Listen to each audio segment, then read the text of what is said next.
नमस्कार श्रोता बंधु आम शरीर पर टिप्स रे आपण मानक स्वागत। आज आम खाद्य खाइबा परे गैस एवं एसिडिटी भली समस्या होउछि आपणांतु एही घरोई उपचार। आपण माने तो जानिथिबे जे अनेक थर खाद्य खाइबा परे लोक माने गैस एवं एसिडिटी भली समस्यार सम्मुखीन होइथांती, जहा द्वारा पेट फुली जाए एवं खटा हाकुड़ी आसीबा आरंभ करे। एपरी परिस्थिति रे लोक माने बहुत चिंतित हुअंती। खाद्य खाइबा परे जदि आपण मध्य एही समस्या सम्मुखीन हेउछंती तेबे तुरंत आराम पाइबा पई जीरा एवं जुआणी खाइ परिबे। एही घरोई उपचार चेष्टा करिबा द्वारा आपण अनेक समस्या रु आराम करि परिबे। जीरा एवं जुआणी रो एही रेसिप गैस एवं एसिडिटी समस्या रु तुरंत मुक्ति दे पारे। आसंतु जानिबा जीरा एवं जुआणी पेट पई लाभदायक। जीरा एवं जुआणी रे अनेक उपादान मिली थाए जहा पेट संबंधी समस्या पई गैस एवं एसिडिटी पई उपकारी होई दै थाए। आपण जीरा एवं जुआणी रो पानी मध्य पी पारिबे।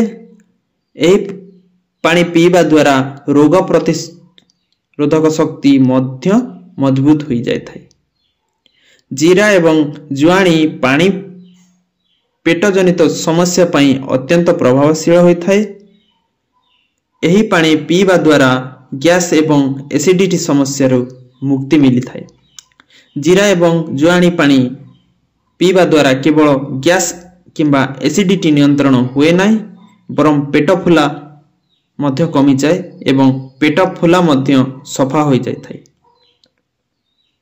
आसंतु जानिबा जीरा और जुआणी पानी किपरि करिवे।